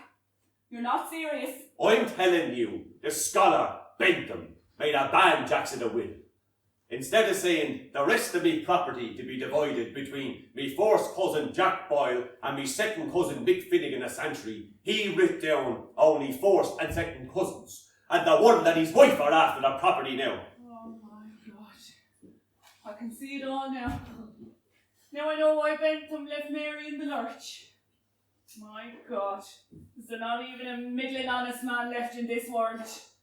And you let us run into debt. And you borrow money from everybody just to fill yourself with beer. And then you tell us the whole thing's a washout. Oh, if it's true, I'm done with you. You're far worse than my sister Mary. Now you hold your tongue now, dear. Go and get Bentham if you want satisfaction. I won't hold me tongue. I won't hold me tongue. I'll tell you what I think of you, father and all as you are. Johnny, be quiet. I won't be quiet. I'll not be quiet. He's some father, isn't he? Is it any wonder Mary went astray with the likes of him there or not? Johnny, for my sake, for your mother's sake, be quiet. I'm going out now, have a few drinks with the last few migs that I have. And tell that lassie of yours not to be here when I come back. But if I lay me eyes on her, I'll lay me hands on her.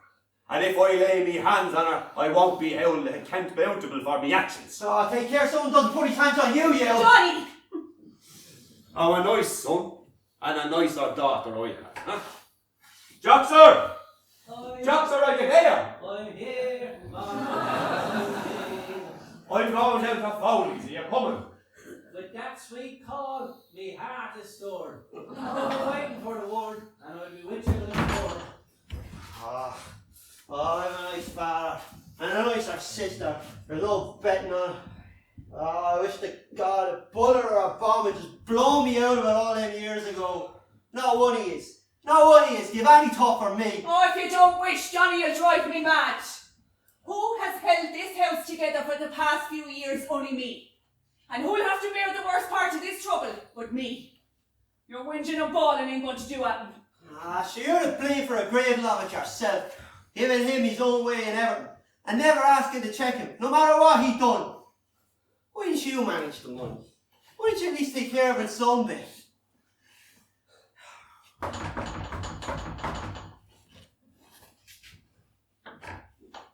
Mrs. Boyle, you've been sent up by the Hibernian Furniture Company. Take back that furniture, it was not a while ago. You still touch nothing here? How do I know who you are? There's the order, man. A chest of drawers, a table, 2 easy chairs, 2 normal chairs, and a wardrobe, and 2 vases. Come on, Bill. There's near not enough time. Ah, man. Run down to Foley's pick and bring Dad back out of it. Or we'll be left without a stick. What good would it be? You heard what he said when he went out. Ah, so can't you try? Shouldn't they be hearing the like of this going on? What's up, Mother? I met 2 men carrying away the chairs. And everyone's saying we're not getting the money after all. Oh, Mary, everything's gone wrong. Everything. We're not getting a penny out of that will. Not a penny. I'll tell you all about it when I come back. I'm going down for your father.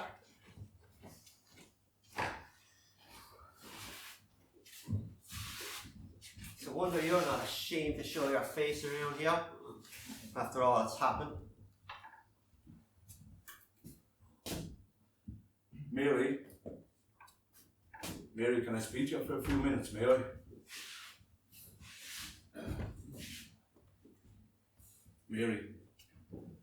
Mary, your mother has told me everything.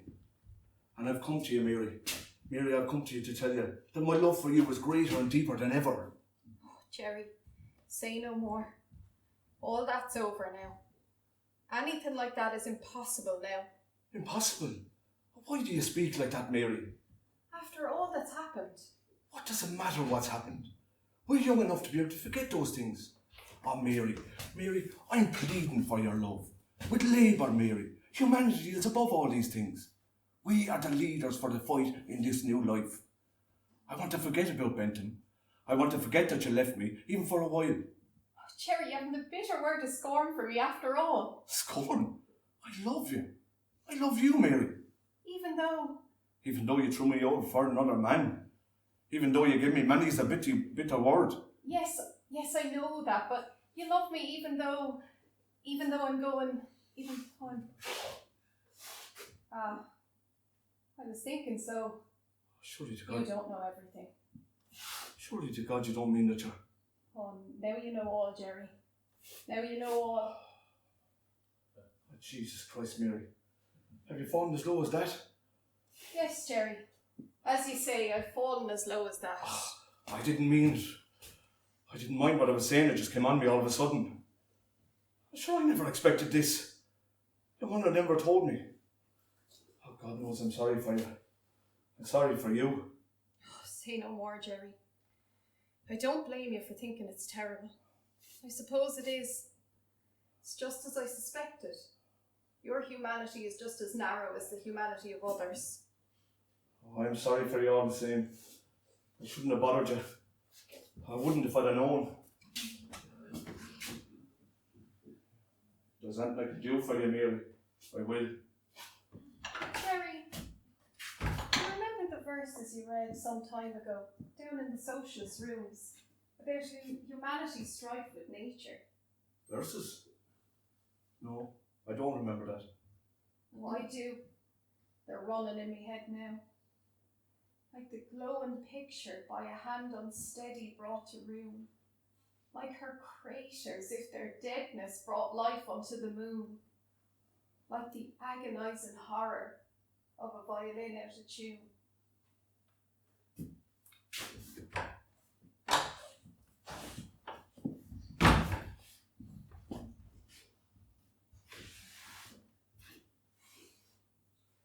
Is he gone? Yes. Sorry, miss. We can't wait any longer on the old fella. He's make a living as much as the next man. Ah, isn't this terrible? I suppose you told him everything. Because you're not awaited for a few days at least. And he'd have stopped the taking of the things. And you just died to tell everybody the shame you've brought on us all. Oh, this is unbearable. Chest of drawers, please. It's the heaviest.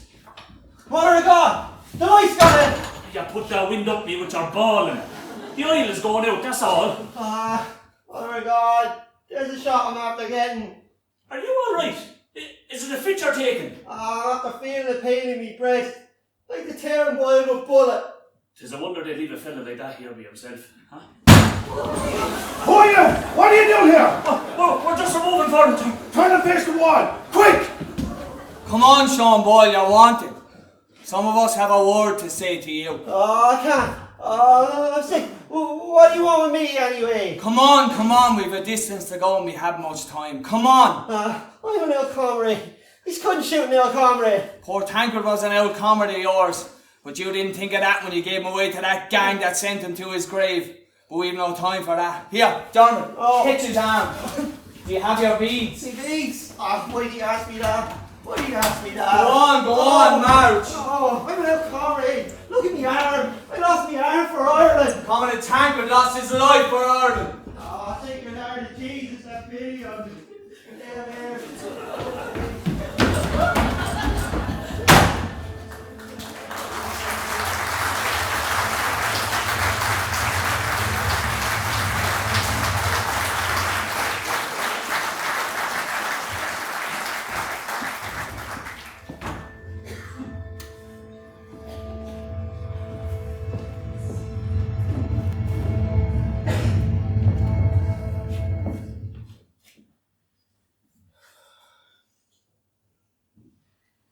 I'll not wait much longer.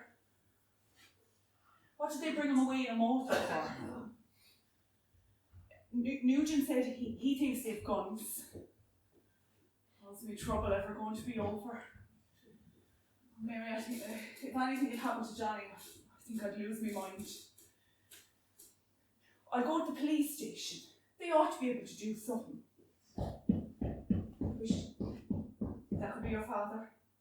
Although when I left him in Foley's, he was hardly able to lift his head. Mrs. Boyle! Mrs. Boyle! Mrs. Boyle, may God and His blessed Mother be with you this night. What is it, Mrs. Madigan? Is it Johnny? God send it's not. God send it's not Johnny. Don't keep me waiting now, Mrs. Madigan. I've been through so much lately, I feel able for anything. There's 2 policemen below looking for you. Looking for me? What are they looking for me for? Sure, some poor fella's been found and they think you. What's Johnny? What's Johnny? Oh, my poor mother. My poor darling mother. Oh, hush, darling. You'll soon have your own trouble to bear. Why do you think it's Johnny, Mrs. Madigan? Sure, didn't one of the doctors recognise him when he was in about his Oh, arm? 'tis true. 'Tis true. 'Tis Johnny. 'Tis me son. Me own son. No, it's true what Jerry Devine says. There isn't a God. There isn't a God. If there was, these things wouldn't happen. Mary, you shouldn't say them things. We'll need all the help we can get from God and his blessed mother now. Should these things have nothing to do with God? What can God do against the stupidity of men? The police is below waiting for you. They want someone to go and look at the body. Come on, Mary. We'll go. And we'll never come back here again. Let your father forage for himself from now on. I did all I could. It was all no use. He'll be hopeless till the end of his days. I've a little room with me sisters where we'll stop until your trouble is over, and then we'll work together for the sake of the baby. Me poor child that'll have no father. It'll have what's far better. It'll have two mothers. You can't keep waiting till that night. Take your hour there. Take your hour. Skip on away if you're in such a hurry. For yous aren't wanted here. And if yous were, yous wouldn't be found. Yous are the same as yous were underneath the British government. Never where yous are wanted. If yous ask Maisie Madigan anything, the police as police in this city is null and void. Come on, Mary. We'll go. You to see your dear dead brother. And me to see me dear dead son. Oh, I dread it, mother. I dread it. I forgot, Mary, I forgot. No, you mustn't come. It wouldn't be good for you. You go on ahead to me sisters. I'll face the ordeal myself.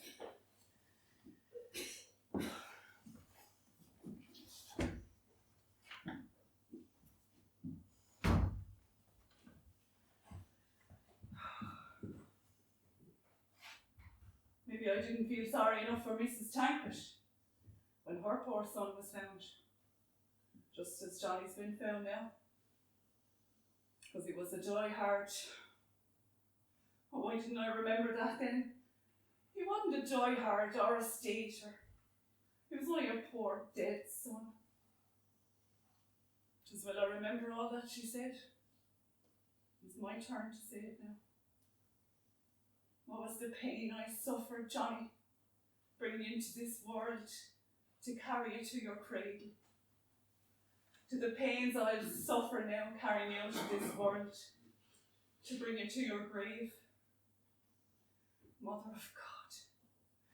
Mother of God, have pity on us all. Blessed Virgin, where were you when me darling son was riddled with bullets? When me darling son was riddled with bullets? Sacred Heart of Jesus, take away these hearts of stone. Give us hearts of flesh. Take away this murder and hate. Give us thine own eternal love.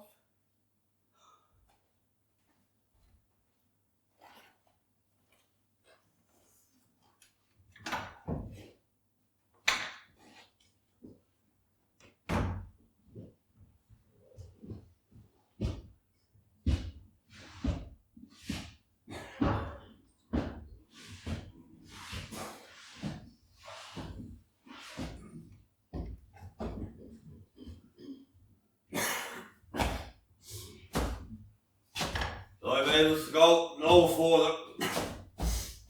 You oppose us, huh? And what were they doing here, I wonder?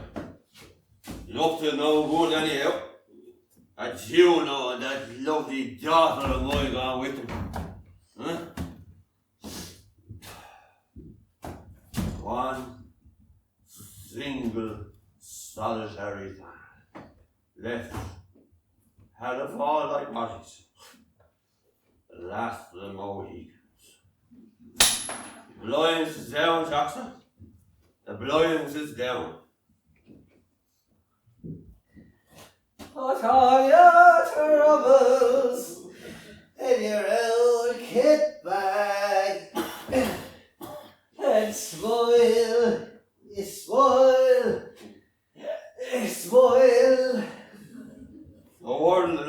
Steady yourself, Jackson.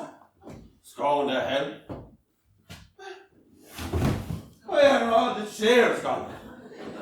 That's steady yourself, Jackson. Chairs. No matter what anyone say, Ireland sober is Ireland free. Chains and slavery. Yes, it's not a matter. It's not a matter. If the worst comes to the worst, Jackson, I could join a flying column. I done me bit in Easter week. Had no business to be there, but Captain Boyle was Captain Boyle. Breathe, dear man with soul. Soul, yeah. My own, my native land.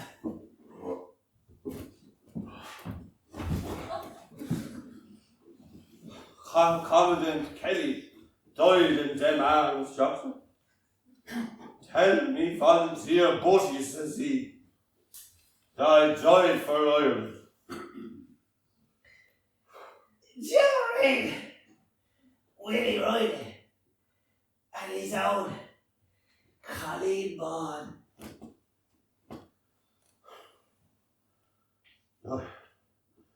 I'm telling you, Jackson, whole world's in a terrible state of chassis.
Ladies and gentlemen, that concludes the 3-night run of the Dunhill Players production of Juno and the Paycock. We are very grateful for your support over the 3 nights. We have a few people to thank who do wonderful work behind the scenes. Mary O'Hara, is Mary going to come out?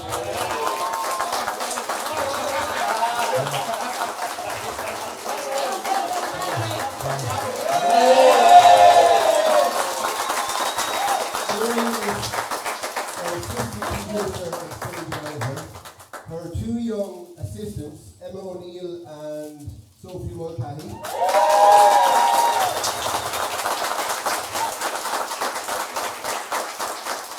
And here in makeup we have Megan Kane.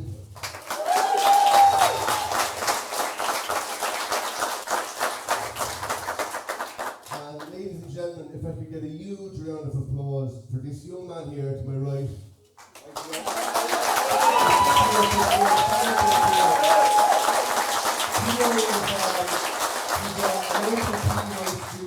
He's an absolute genius on light and sound, and he's got a very bright future, pardon the pun, ahead of him.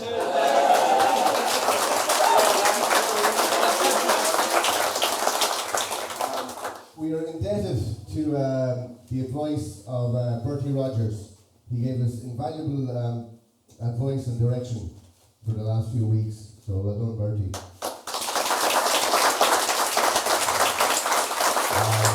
We have our ladies at the front of the house, Lockie, Anne Grant, Bernie Hutchison and Ellie Swift.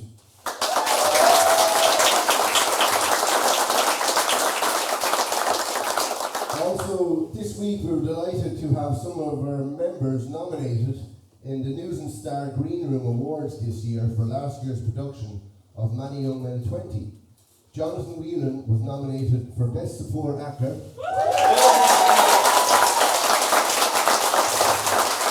And Kira Burns, who I think is in the crowd there somewhere. Kira, here she is. Kira for Best Supporting Actor. Mayor O'Hara for stage management. And last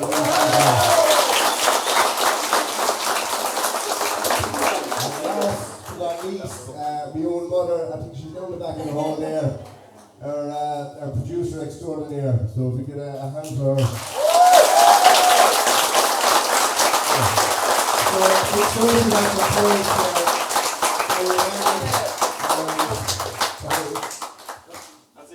Thanks very much.